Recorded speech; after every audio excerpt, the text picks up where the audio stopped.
Quiero abrir en oración.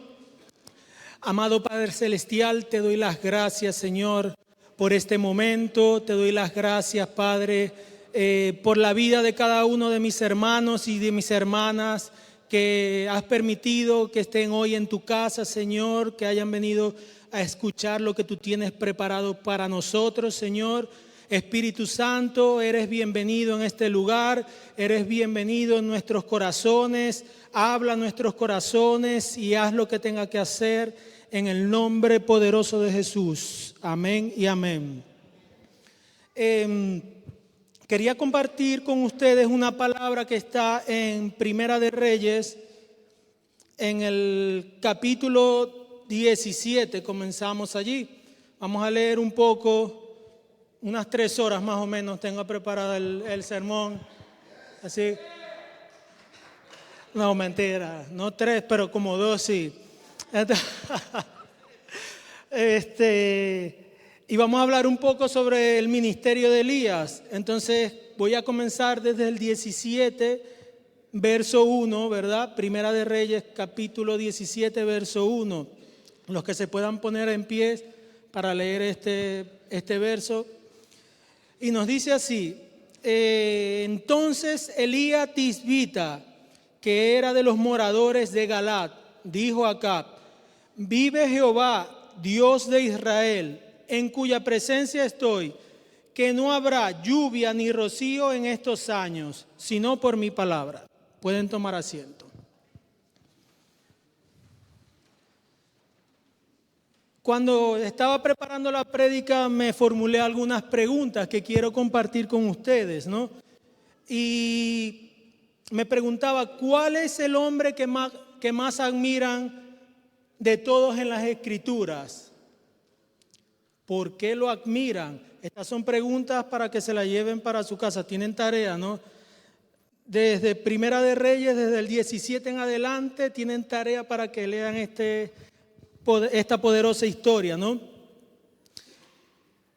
¿Sabían ustedes que lo que vemos como gigantes bíblicos en la Biblia eran hombres como nosotros?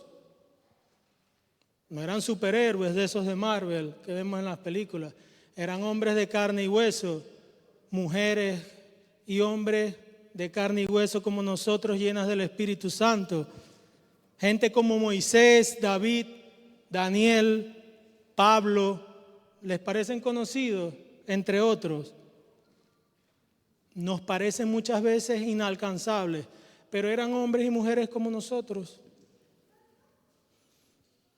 Eran humanos. Ellos nacieron y crecieron como lo hicimos nosotros. Ellos comían y bebían como lo hicimos nosotros.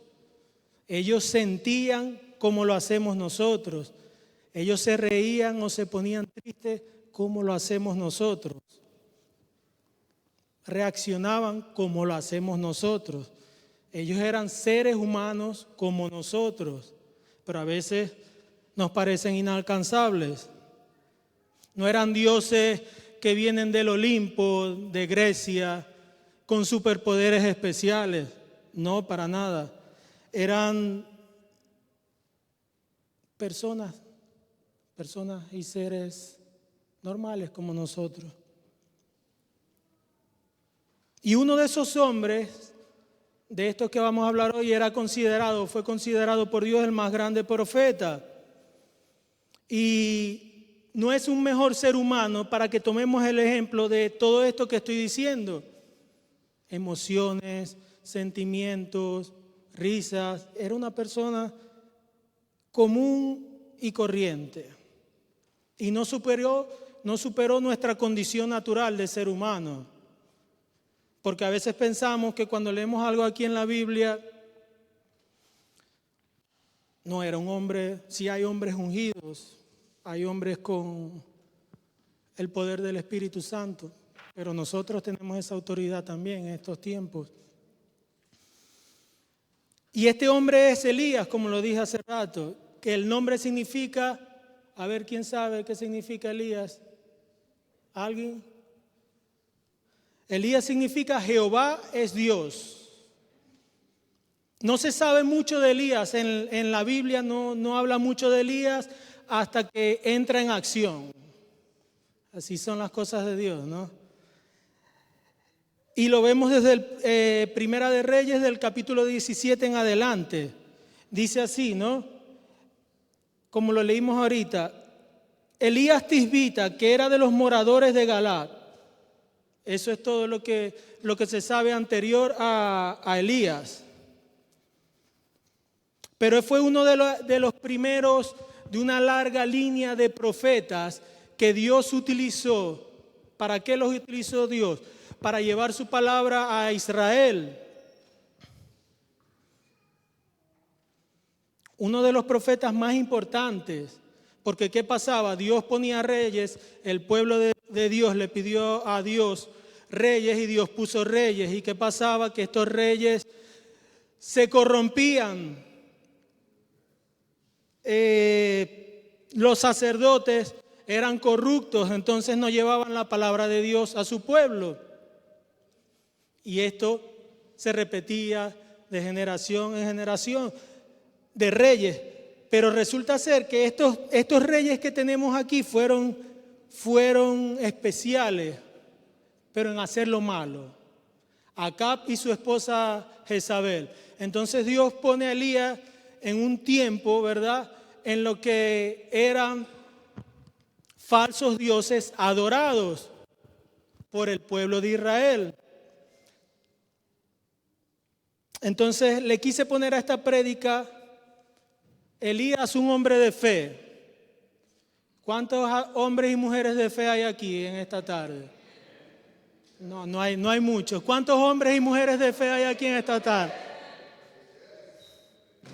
Ahora Dios nos pregunta, ¿cómo está tu fe? Son preguntas personales. ¿Cómo está tu fe? Y vemos aquí en esta historia cómo Dios puede tomar a alguien insignificante y llevarlo a una vida de mucho valor. No importa cuál sea el trasfondo social, cultural, de dónde vengas, qué hagas. Para Dios no hay imposibles. Dios puede cambiar todo para levantarte, si tú lo crees, y hacerte de ti un hombre o una mujer de bendición. ¿Cuántos lo creen? Yo lo creo. Por eso estoy parado yo acá. Pero ¿qué tuvo de extraordinario este hombre con pasiones como las nuestras para que Dios lo convirtiera en el más grande profeta? Son preguntas que nos hacemos. Y seguimos leyendo, ¿no? Y vemos que acá en el capítulo 17, verso 1, vemos a un Elías, ¿verdad?, que anuncia una gran sequía. Pero nos dice así, el profeta Elías se enfrentó al rey Acab. Se enfrentó al rey Acab y a su esposa, que estos eran más malos que el diablo mismo. Y estos fueron unos de los reyes que mandaron a Israel. Imagínense esto. Dios pone reyes y resulta ser que estos reyes se corrompen y le dan la espalda y comienzan a adorar a otros dioses y a hacerle culto a otros dioses. Pero tengamos cuidado, ¿cuántas veces nosotros podemos hacernos otros dioses o fabricarnos otros dioses y darle adoración a estos dioses? Trabajo, Dios me bendice, pero entonces mi Dios es el trabajo, ya no tengo tiempo para tener intimidad con Él, sino que ahora el trabajo es mi Dios. O los videojuegos, o el deporte, o no sé. Tenemos que tener cuidado de esto. Entonces, estos dos reyes especialistas en hacer lo malo, le dan la espalda a Dios y esto causa la ira de Dios. Entonces Dios manda a Elías, vamos, te voy a poner en acción ahora.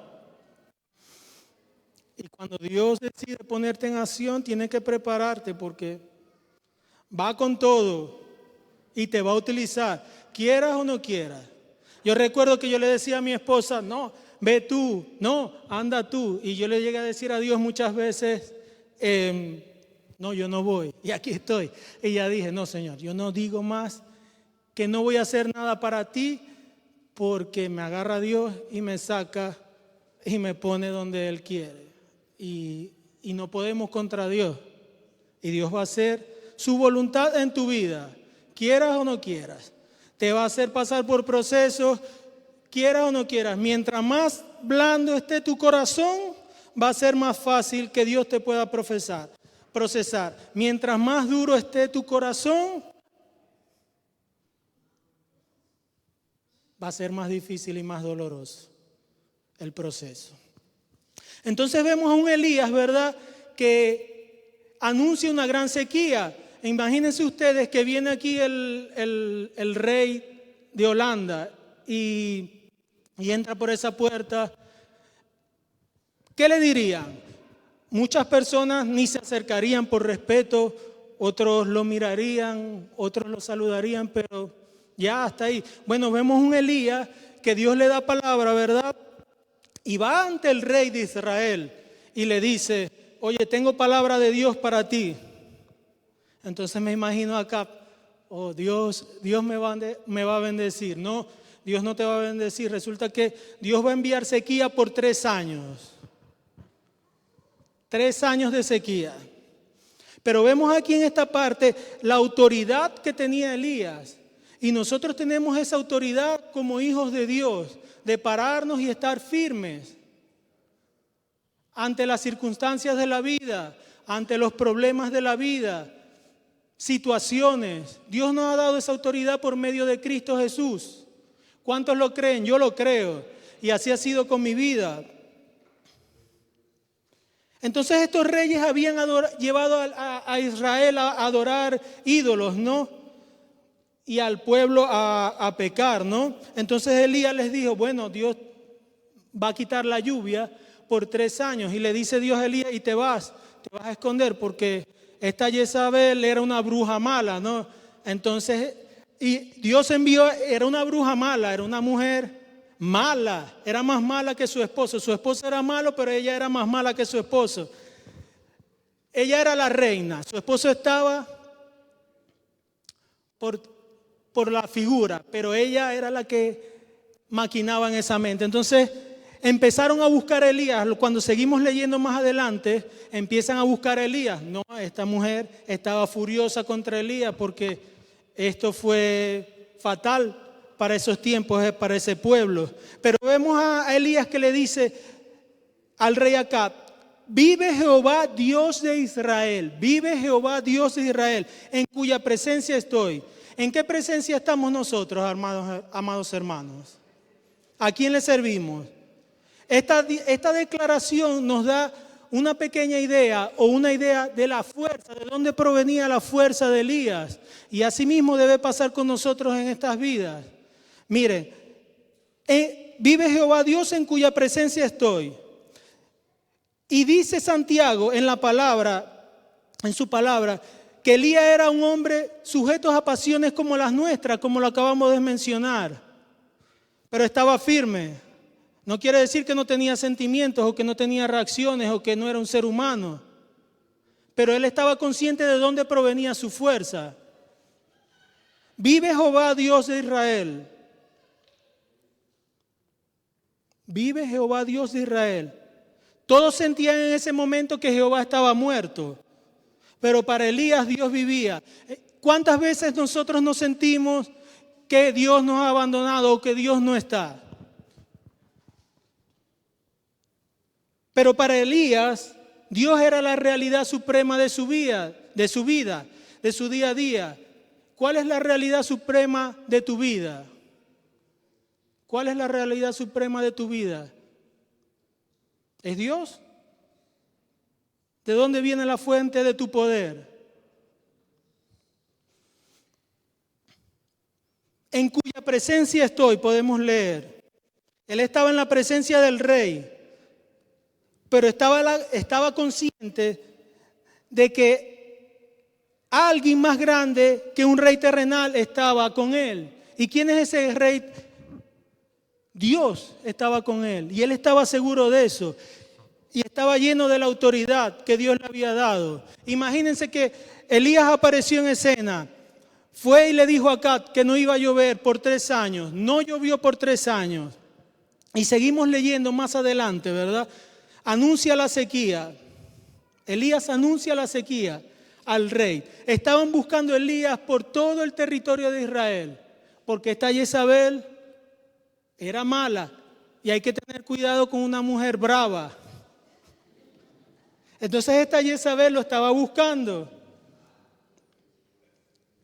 Pero Dios le da palabra otra vez a Elías, porque Dios le dijo, ve y escóndete, y lo llevó a una cueva. Y como Dios cuida de todos nosotros, así mismo cuidó de Elías por cuervos, ¿verdad? Cuervos le enviaba carne, enfrente tenía un arroyo, y así cuidó de Elías. Después Dios le dice, entra en escena otra vez y le da palabra a Elías, y le dice, Elías, voy a hacer llover. Lleva esta palabra al rey. Y en su camino a llevar este mensaje, ¿verdad? Nos dice en el verso 18 en adelante, se encuentra con Abías, que era un siervo del rey Acab. Pero nos dice que Abías era temeroso de Jehová. ¿Cuántos temerosos de Jehová hay aquí? Nos dice que Abías era temeroso de Jehová y que había apartado, ¿verdad?, unos 100 profetas y sacerdotes en unas cuevas y los había guardado. Y este Abías, del que nos habla la Biblia, estaba asegurándose de llevarles comida y agua para que ellos no murieran, porque estaban en una sequía, había hambruna, había muertes, habían enfermedades. Y se encuentra con Elías, Abías, y le dice, se inclina y le dice, oh Elías, me imagino ese encuentro. Entonces le dice Elías, tengo palabra de Dios para el rey Acab, ve y dile que los voy a reunir en el monte Carmelo.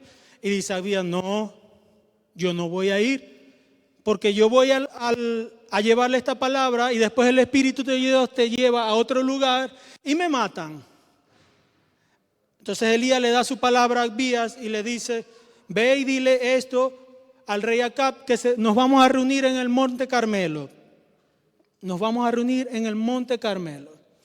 Pero a todas estas quiero que vean la autoridad con la que está hablando Elías. Desde que entra en acción, hablando con autoridad, orando, estando firme a lo que Dios le estaba diciendo. Y a veces nosotros mismos como cristianos no nos hacemos o no nos damos cuenta de esta autoridad que Dios nos ha dado. Es poderosa por medio de Cristo Jesús. Y Elías estaba lleno del Espíritu de Dios y dando órdenes, instrucciones al rey. Y fue este siervo de Dios, Abías, ante el rey y le dijo, me he encontrado con Elías,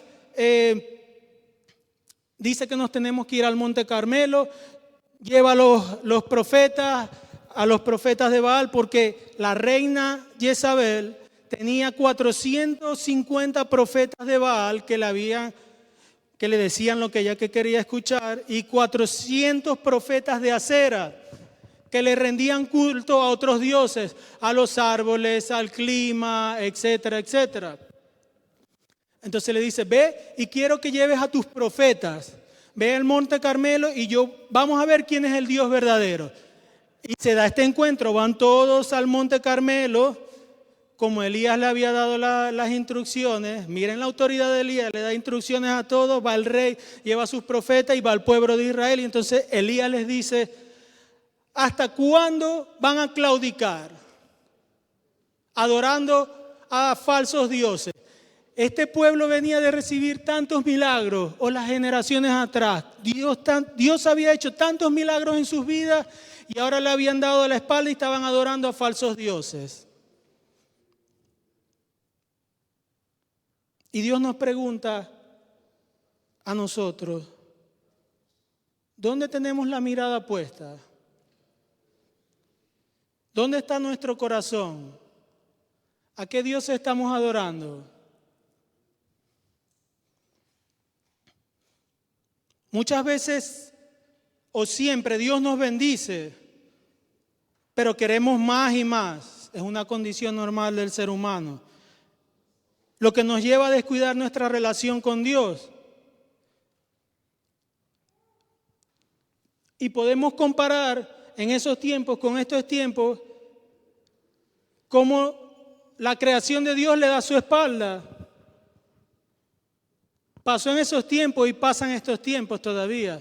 Entonces volvemos a la historia. Elías reúne a todo el pueblo y le dice: ¿hasta cuándo van a claudicar? O es Baal o es el Dios de Israel, Jehová mi Dios. Y vienen y ordena y sigue con esa autoridad que Dios le ha dado. Busquen 2 bueyes, comiencen ustedes, hagan su ritual. El primero que Dios que mande fuego, ese es el Dios verdadero. Entonces nos dice más adelante, ¿no?, que estos profetas de Baal cortaron esa vaca, dijeron: vamos a hacer un sacrificio aquí, y cortaron ese buey, la vaca, lo cortaron en pedazos. Elías dijo: no pongan fuego, el Dios verdadero va a enviar fuego del cielo. Y empezaron esos profetas a invocar a Baal, a invocar y a bailar y a danzar y a esto y a aquello. Y pasaban las horas, miren la autoridad de Elías, se burlaba de los profetas porque él sabía el Dios que le estaba sirviendo. Él le decía: mira, pero como que tu Dios está dormido porque no han mandado fuego todavía. O tu Dios le salió un trabajo y está haciendo otro trabajo y no han mandado fuego. Y estaban esos profetas gritando y se cortaban. Dice la Biblia, dice su palabra, que se cortaban y estaban llenos de sangre porque era una religión satánica. Y adorando y nada pasó. Llega la tarde y dice Elías: bueno, ahora es mi turno. Vamos a ver a qué Dios servimos. Everton, búscame 4 tinajas de agua, de las más grandes.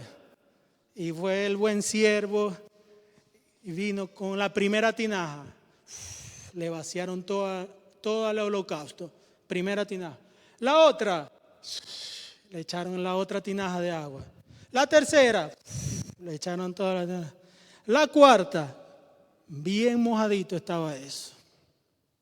Bien mojadito. ¿Y cuántos saben aquí? ¿Cuántos han logrado prender algo que está mojado? Yo no. No sé si aquí hay alguien superdotado que ha podido encender una fogata cuando está mojada. Entonces, después de las 4 tinajas, el agua salía por todo el holocausto y Elías, lleno de autoridad, se inclina y hace oración y Dios manda fuego, dice la palabra. ¡Fu! Mandó fuego del cielo y se quemaron las piedras, casi se queman, yo creo que casi se quema el mismo Elías que estaba alrededor del holocausto. Se quemó todo. Aprendan a todos sí, el pueblo de Israel. Sí, este es Dios, el que envió fuego. Aprendan a todos los profetas, llévenlos al final del río. Tenemos que acabar con la idolatría. Y dice su palabra que Elías tuvo que eliminar a todos por no usar otra palabra, a todos los profetas, porque tenía que acabar con la idolatría en Israel, a los falsos dioses. Entonces él se tenía que asegurar, eso era lo que creía Elías, que esa idolatría iba a ser acabada ahí. ¿Y qué pasa? Acaban con los profetas, se presenta ante el rey Acab y le dice: prepárate porque va a llover, prepárate porque va a llover. Y empieza a orar Elías con autoridad de nuevo, y empieza a orar Elías. Y dice su palabra que envió un siervo y al final allá al mar se veía una nube chiquitica. Y cuando regresó el siervo, le dice a Elías: sí, veo por allá una nubecita gris. Bueno, prepárense porque va a llover. Y empezó a llover, como Dios lo había prometido, porque Dios cumple lo que promete, ¿no? Y Elías le da esta palabra a Acab, le dice: prepárate porque va a llover, ve a comer al rey Acab. mientras Elías oraba. ¿Y qué pasa? Empieza a llover y este rey, ¿verdad?, que era un hijo del diablo, se fue en caballos, empezó a llover y él se va. ¿Por qué se va? Porque quería llevar otro mensaje. Y dice la palabra, él pensó que Elías se iba a morir, se iba a ahogar entre toda esa agua que estaba ahí. Y dice su palabra que Dios ciñó los lomos de Elías. Dios ciñó los lomos de Elías y empezó a correr.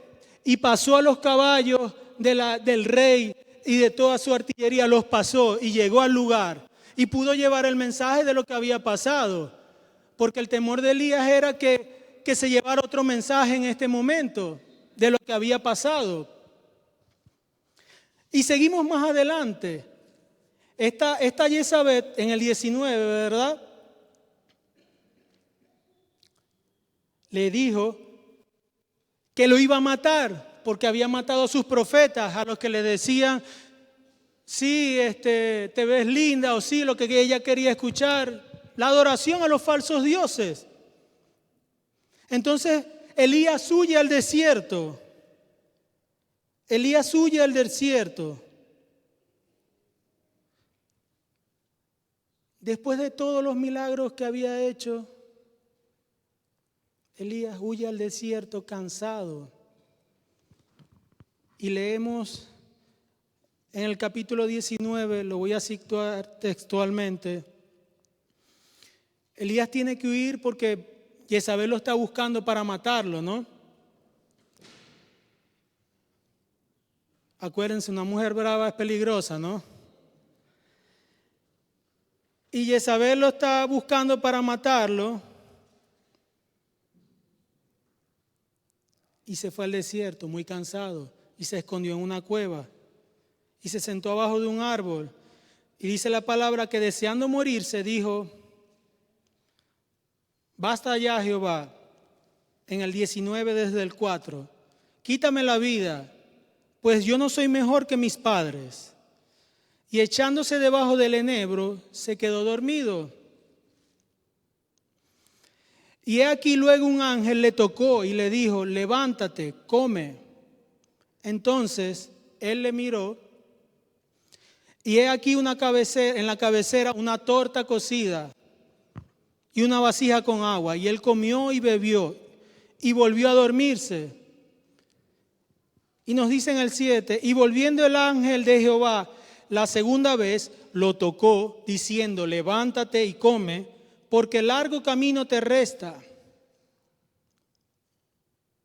Y aquí vemos la misericordia de Dios en la vida de Elías, que pudiéndolo haber reprendido, diciendo, mira, te he dado el poder para hacer tantos milagros y ahora te asustas. Pero no fue así. Envió un ángel a que le preparara comida, que le diera agua, a que lo consolara. Y así hace Dios con nosotros en nuestras vidas. Aunque a veces sentimos miedo, aunque nos equivocamos, nos apartamos de Dios, a veces podemos desear hasta morirnos. Dios tiene misericordia con nosotros y se renueva cada día, porque eso fue en el viejo pacto, ahora estamos en el nuevo pacto. Y dice su palabra que Elías comió, Dios le pudo dar el consuelo a Elías, ¿verdad? Lo fortaleció y Elías se preparó para un largo recorrido. Aún se estaba escondiendo, lo estaban buscando por lo que había pasado, la sequía, los profetas estaban muertos, ya el pueblo no iba a seguir con la idolatría y esto había causado la furia de esta mujer y del rey Acab. Entonces Elías, fortalecido, ¿verdad?, en el espíritu, comienza un largo recorrido. ¿Y a dónde va Elías? Vemos en el mismo 19, capítulo 19, ¿verdad?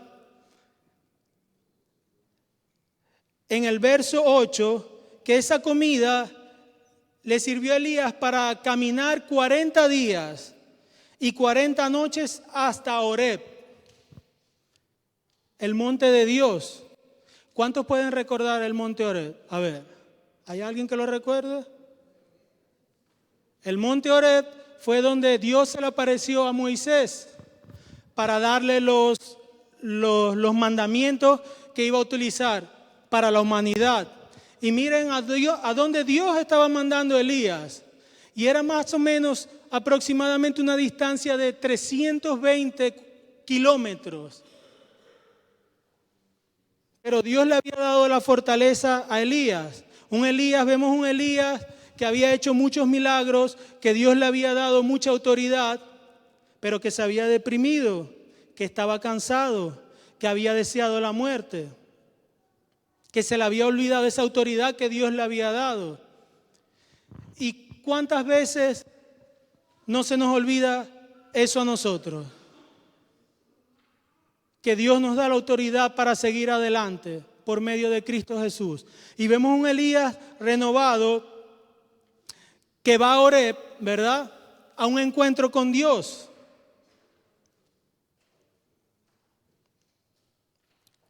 Pero quería citar algo aquí que dice Spurgeon, dice así: Elías fracasó en el mismo punto en el cual era el más fuerte, y que es donde la mayoría de los hombres fallan. En la Escritura, el hombre más sabio es quien prueba ser el más necio. En la Escritura, el hombre más sabio es quien prueba ser el más necio. Y justamente el hombre más manso, Moisés, habló palabras apresuradas y amargas. Abraham falló en su fe, Job en su paciencia. Y así el que era más valiente de todos los hombres, Elías, huyó de una mujer enojada. Huyó de una mujer enojada. Y vemos cómo Dios tiene un encuentro con Elías. Dios tiene un encuentro con Elías. Elías va a El Horeb, 340 kilómetros de distancia, a tener un encuentro con Dios, un encuentro personal con Dios. Y nos dice así su palabra. Leemos desde el 9. Y allí se metió en una cueva donde pasó la noche. Y vino a él palabra de Jehová, el cual le dijo: ¿qué haces aquí, Elías? ¿Qué haces aquí, Elías? Y Dios te dice en esta tarde: ¿qué haces aquí, hijo? Yo te quiero sacar de esa cueva, de donde estás. Yo te quiero dar la mano. Yo te quiero dar la fuerza para seguir adelante. Yo te quiero ayudar, así como lo hice con Elías. Yo tengo el poder para superar esos obstáculos, para superar esas pruebas. Solo tienes que entregarme tu corazón. Eso es lo que Dios requiere de nosotros, un corazón humilde y dispuesto a servirle en adoración íntima con Él. Que podamos dar un testimonio vivo de que somos hijos de Dios, de que estamos caminando con Él de la mano, a pesar de las adversidades y de las circunstancias que se nos puedan presentar en la vida. ¿Por qué? Porque tenemos un paso muy corto en esta vida acá en la tierra. Pero los que creen en Jesucristo van a una eternidad con Él. Vamos a una eternidad con Él. No somos ciudadanos de este mundo, somos ciudadanos de la eternidad. Y seguimos leyendo, dice en el 10, Él respondió, Elías le dice al Señor: he sentido un vivo celo por Jehová Dios de los ejércitos, porque los hijos de Israel han dejado tu pacto. Elías pensó que cuando Dios mandó fuego y acabó con los profetas de Baal, se iba a acabar esta idolatría en Israel y que él no iba a ser perseguido. Al contrario, fue peor. Y dice, porque los hijos de Israel han dejado tu pacto, han derribado tus altares y han matado a espada a tus profetas, y solo yo he quedado, y me buscan para quitarme la vida. Pero lo que Elías no sabía era que Dios había guardado un remanente de 7,000 personas que todavía le daban culto a Dios, al Dios de Israel. Así que por más que difícil que se ponga la situación, siempre van a haber personas que estén arrodilladas, clamando al Señor, orando, intercediendo por cada uno de nosotros. Por eso es tan importante la oración, la intercesión por nuestros hermanos. Aunque Elías había hecho tantos milagros, Dios le había dado autoridad, Dios le había dado poder para hacer todas estas cosas, pero se deprimió y pensó que él estaba solo. Y muchas veces nosotros pensamos que estamos solos en nuestras luchas, que estamos solos en nuestros problemas, que Dios nos ha abandonado, pero no es así. Dios muchas veces nos hace pasar por procesos para purificar nuestra fe, para fortalecer nuestra fe, para darnos cuenta que sin Dios no somos nada, sin Dios no somos nadie, que sin Dios damos 2 pasos adelante y nos caemos y fallamos.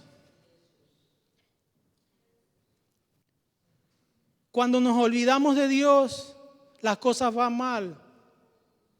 Espíritu Santo, tú estás en control. Toma el control de mi vida, haz lo que tenga que hacer, así me duela. Así me cueste lo que me cueste. Así tenga que dejar mi familia, mis amigos, las cosas que me hagan que me aparten de ti. Quítalas, Señor. Yo quiero estar en comunión contigo. Dame esa fortaleza. Dame esa paz que necesito. Entonces, en esta conversación de Elías con Dios, él estaba celoso por esto que había pasado, ¿no? Y porque pensaba que nadie más alababa al Señor y adoraba a Jehová, Dios de los ejércitos. Entonces, él le dijo, sal afuera y ponte en el monte delante de Jehová. Y ya voy a terminar, no voy a hacer la prédica muy larga, pero quiero que presten mucha atención a esta última parte. Y le dijo así, sal afuera y ponte delante de Jehová. Y he aquí Jehová que pasaba, y un grande, nos dice la palabra, y un grande y poderoso viento que rompía los montes, rompía las montañas, dice su palabra, y quebraba las peñas delante de Jehová. Pero Jehová no estaba en el viento. ¿Y qué nos dice más adelante? Y tras el viento, un terremoto. Un terremoto. Pero Jehová, nos dice su palabra, no estaba en el terremoto. Y tras el terremoto, un fuego. Yo me imagino al pobre Elías presenciando todo eso. Un viento, un fuego, terremoto. Dice, Señor, ¿qué hice? Perdóname, mi Dios. Un fuego, dice la palabra. Pero Jehová no estaba en el fuego. Y tras el fuego, un silbo apacible y delicado. Tras el fuego, un silbo apacible y delicado. Y cuando lo oyó Elías,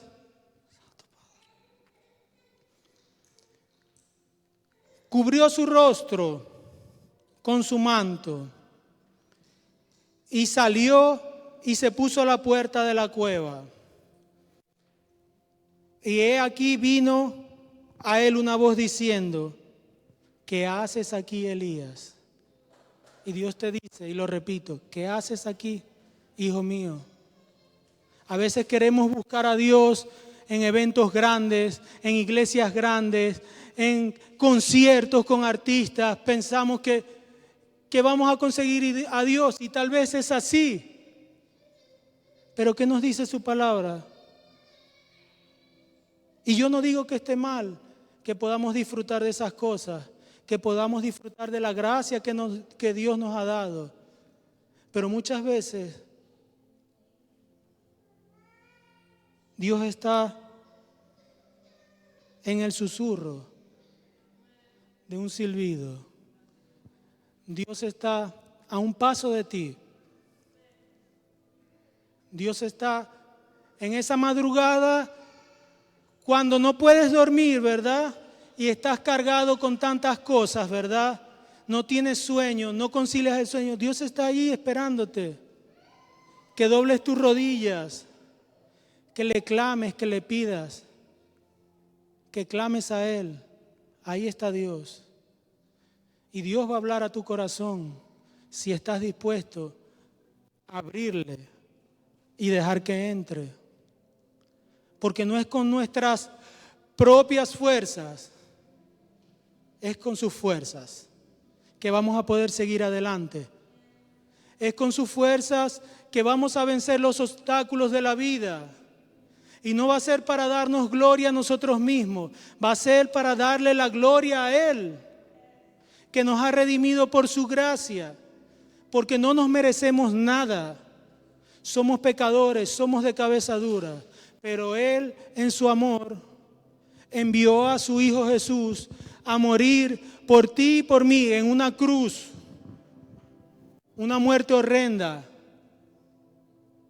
Pagó un precio alto por ti, por mí, por cada uno de nosotros. Y Dios quiere que le abras tu corazón. Jesús es un caballero, ¿sabes? Jesús no obliga a nadie a que lo aceptes. Él no te va a obligar. Él no te va a obligar a que pongas tus cargas en sus manos. Él es un caballero. Dios nos amó tanto que cuando nos creó, Él puso el libre albedrío en nuestras vidas para que nosotros, como hijos de Él, decidiéramos si lo íbamos a dejar entrar o no en nuestras vidas, si íbamos a hacer su voluntad o no en nuestras vidas. Y les puedo asegurar, hermanos, que la voluntad de Dios es mejor que lo que nosotros podamos desear o querer en nuestras vidas. Si estás aquí en este momento, ¿verdad? Y necesitas oración, quieres oración, quieres que Dios renueve tus fuerzas, puedes pasar adelante, que vamos a orar por ti. Y si estás aquí en este momento, no puedo terminar la prédica sin decirte que hoy puede ser tu última oportunidad. Si no has aceptado a Cristo Jesús en tu corazón, ¿verdad? Como tu Señor y como tu Salvador, hoy es tu oportunidad, hoy es tu gran día de poder dar este gran paso. Porque no sabemos el mañana. No sabemos lo que va a pasar mañana. Dios te sacó de tu casa hoy con un propósito. Te sacó de la comodidad de tu casa con un propósito, de ver la televisión, de un partido de fútbol, con un propósito. Te puso aquí. Dios les bendiga grandemente, mis hermanos. Pongamos nuestros corazones en las manos del Señor para que Él pueda hacer lo que Él tiene que hacer, para que Él pueda traer restauración, para que Él pueda traer sanación, para que Él pueda traer liberación, para que Él pueda renovar fuerzas, para que Él pueda obrar en sus vidas, obrar en nuestras vidas.